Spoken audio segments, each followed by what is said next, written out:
Hello प्यारे बच्चों, good morning. कैसे हैं आप सब? टॉप ऑफ द वर्ल्ड यानी बहुत खुश, सभी बच्चे खुश हैं, स्वस्थ हैं। तो बेटा ये देखो, ये है आज की हमारी कार्यपत्रक 27 यानी वर्कशीट नंबर 27। तो सभी बच्चे वर्कशीट शुरू करने से पहले चैनल को सब्सक्राइब कर लीजिए, बेल आइकन को दबा लीजिए ताकि आगे आने वाली वीडियो का नोटिफिकेशन आपको तुरंत मिल जाए। तो बेटा ये देखो, ये है आज की हमारी वर्कशीट। तो आपको पता है हमें पहले क्या करना है। सबसे पहले विद्यार्थी का नाम, बच्चे अपना नाम लिखेंगे। यहाँ लिखेंगे कक्षा अध्यापक का नाम। ये हमारी कार्यपत्रक 27। क्या डेट है? 22 जनवरी 2021। ये आज का हमारा विषय है सामाजिक विज्ञान। ये कक्षा 8 के बच्चों के लिए वर्कशीट है। यहाँ लिखेंगे अपना सेक्शन ए, बी या सी, जो भी आपका सेक्शन हो। तो बेटा शुरू करें। आज का देखो हमारा टॉपिक क्या है? राजनीतिक और सामाजिक जीवन हास्यकरण से निपटाना 2। अनुसूचित जाति एवं अनुसूचित जनजाति और आदिवासियों के अधिकारों की रक्षा। हमारे देश में हास्य समुदाय के लोगों को भेदभाव और शोषण से बचाने के लिए सरकारी नीतियों के अलावा कई कानून भी बनाए गए हैं, जिनमें इस समूह के लोगों के अधिकारों की रक्षा के प्रावधान हैं। इनमें से कुछ निम्न प्रकार हैं। तो नीचे दिए गए हैं बेटा, देखो यहाँ से। अनुसूचित जाति यानी SC एवं अनुसूचित जनजाति ST, ये है अत्याचार निवारण अधिनियम 1989। तो फर्स्ट देखो क्या है?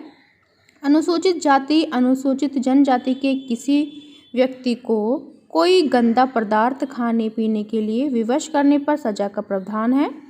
अनुसूचित सेकंड देखो, सेकंड पॉइंट क्या है? अनुसूचित जाति अनुसूचित जनजाति के किसी व्यक्ति को निर्वस्त्र करके घुमाना या उसके चेहरे पर रंग लगाना या कोई ऐसा कृत्य करना जिससे मानवीय प्रतिष्ठा को ठेस पहुँचे, इस पर सजा का प्रावधान है। फिर इसमें थर्ड पॉइंट देखो क्या है? अनुसूचित जाति अनुसूचित जनजाति के किसी व्यक्ति के नाम पर आवंटित की गई जमीन पर कब्जा करने पर सजा का भी प्रावधान है। फिर नेक्स्ट देखो पॉइंट 4 क्या है इसमें? अनुसूचित जाति या अनुसूचित जनजाति की किसी महिला को अपमानित करने के लिए उस पर हमला करना या उसके साथ जबरदस्ती करने पर सजा का भी प्रावधान है। तो ये क्या थे बेटा? अनुसूचित जाति एवं अनुसूचित जनजाति के अत्याचार निवारण अधिनियम थे ये पे 1989। फिर नेक्स्ट देखो ये क्या है? यह कानून 1989 में इन समुदायों की मांगों के जवाब में बनाया गया था। इस कानून में शारीरिक रूप से खौफनाक और नैतिक रूप से निंदनीय अपमान के स्वरूपों में फर्क कर सूची दी गई है। इसका मकसद दोषी लोगों को कानून के समक्ष लाना था। फिर नेक्स्ट देखो, नेक्स्ट अधिनियम आदिवासियों की मांगे और 1989 का अधिनियम क्या है? 1989 यानी 1989 का अधिनियम एक और वजह से महत्वपूर्ण है। आदिवासी कार्यकर्ता अपनी परंपरागत जमीन पर अपने कब्जे की बहाली के लिए इस कानून का सहारा लेते हैं। फर्स्ट पॉइंट देखो, संवैधानिक रूप से आदिवासियों की जमीन को किसी गैर आदिवासी व्यक्ति को नहीं बेचा जा सकता। जहां ऐसा हुआ है वहां संविधान की गरिमा बनाए रखने के लिए उन्हें उनकी ज़मीन वापस मिलनी चाहिए। फिर सेकंड पॉइंट देखो, आदिवासी कार्यकर्ता सी के जानू का आरोप है कि आदिवासियों के संवैधानिक कानूनों का उल्लंघन करने वालों में विभिन्न प्रदेशों की सरकारें भी पीछे नहीं हैं। यही सरकार है जो लकड़ी व्यापार, पेपर मिल आदि के नाम पर गैर आदिवासी घुसपैठियों को जनजाति जमीनों को दोहन करने और आदिवासियों को उनके परंपरागत जंगलों से उजाड़ने की छूट देती है।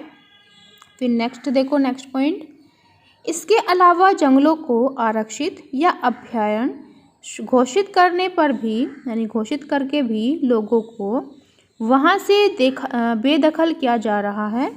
फिर नेक्स्ट क्या है? नेक्स्ट पॉइंट, सुश्री जानू का यह भी कहना है कि जब सरकार आदिवासियों से छीनी गई जमीन पर औद्योगिक या अन्य परियोजनाओं के निर्माण के लिए बेहिसाब पैसा खर्च कर सकती है, तो इन विस्थापितों को पुनर्वास देने के लिए मामूली सा खर्चा करने में क्यों हिचकिचाती है। फिर नेक्स्ट देखो बेटा, नेक्स्ट क्या है? ये है आज का हमारा क्रियाकलाप। पौधा लगाते हुए अपना एक चित्र बनाओ और लिखो कि पेड़ों को काटने से क्या क्या हानियाँ हो सकती हैं। तो बेटा आपको क्या करना है? देखो ये आपका क्रियाकलाप है। आपको क्या करना है?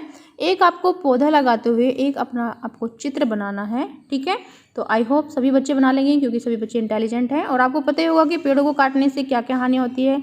एक तो हमें ऑक्सीजन नहीं मिलती है, ठीक है, क्योंकि जब पेड़ नहीं होंगे तो हमें ऑक्सीजन कैसे मिल पाएगी। और एक कितना प्रदूषण बढ़ रहा है, अगर पेड़ों को काटेंगे तो प्रदूषण बढ़ेगा। ठीक है, तो देखो अब प्रश्न नंबर 1 क्या है हमारा आज का, अनुसूचित जाति अनुसूचित जनजाति कानून बनाने की ज़रूरत क्यों पड़ी। तो बेटा देखो इसका आंसर होगा हमारा, यहाँ से लिखेंगे हम कि अनुसूचित जाति एवं अनुसूचित जनजाति समुदायों के, यहाँ से यहाँ तक लिखेंगे, फिर यहाँ से आगे लिखेंगे, समुदायों के लोगों को भेदभाव और शोषण से बचाने के लिए सरकारी नीतियों के अलावा कई कानून बनाने हम यहाँ पर लिख देंगे, बनाने की ज़रूरत पड़ी। तो बेटा ये हो जाएगा हमारा प्रश्न 1 का उत्तर। देखो प्रश्न नंबर 1 का उत्तर लिखेंगे, अनुसूचित जाति एवं अनुसूचित जनजाति समुदायों के लोगों को भेदभाव और शोषण से बचाने के लिए सरकारी नीतियों के अलावा कई कानून बनाने की ज़रूरत पड़ी। ठीक है, यहाँ से लेकर यहाँ तक लिखेंगे, ये हमारे प्रश्न नंबर 1 का उत्तर हो जाएगा। फिर नेक्स्ट प्रश्न देखते हैं अपना क्या हो जाएगा। नेक्स्ट प्रश्न देखो बेटा हमारा क्या है, प्रश्न नंबर 2, अनुसूचित जनजाति कानून 1989 के मुख्य बिंदु कौन कौन से हैं। तो यह भी हमने अभी पढ़ा है बेटा, देखो यहाँ से ध्यान से, यहाँ से हो जाएगा हमारा प्रश्न नंबर 2, अनुसूचित जाति एवं अनुसूचित जनजाति अधिनियम या मुख्य बिंदु 1989।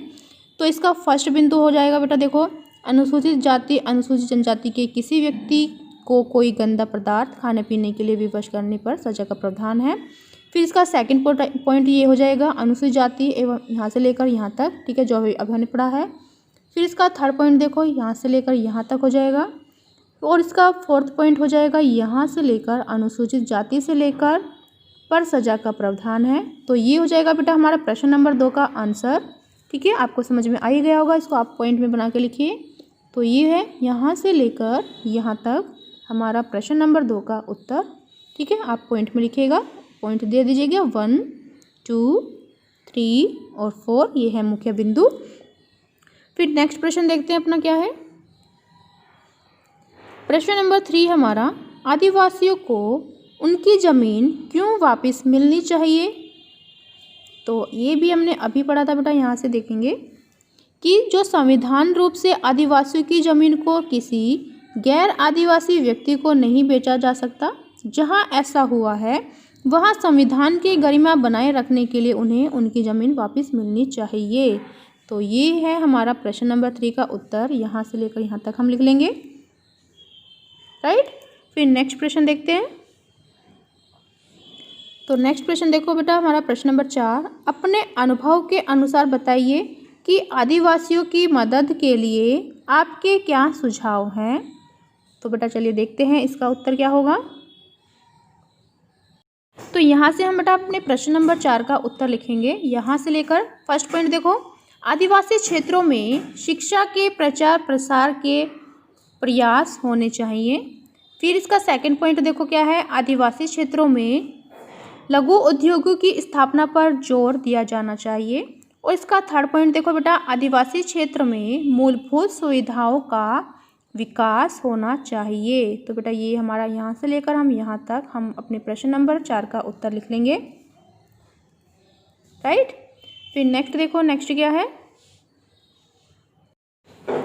फिर नेक्स्ट देखो बेटा, कोविड के संदर्भ में उचित व्यवहार संबंधी संदेश, नियमित रूप से अपने हाथों को साबुन और पानी से धोइए। तो बेटा ये थी आज की हमारी वर्कशीट, सभी बच्चे इसका रिप्लाई करेंगे। मिलते हैं कल नई वर्कशीट के साथ, आपका दिन शुभ हो। Have a nice day, bye bye बेटा। वीडियो को लाइक कीजिए, सभी दोस्तों के साथ शेयर कीजिए। Thank you.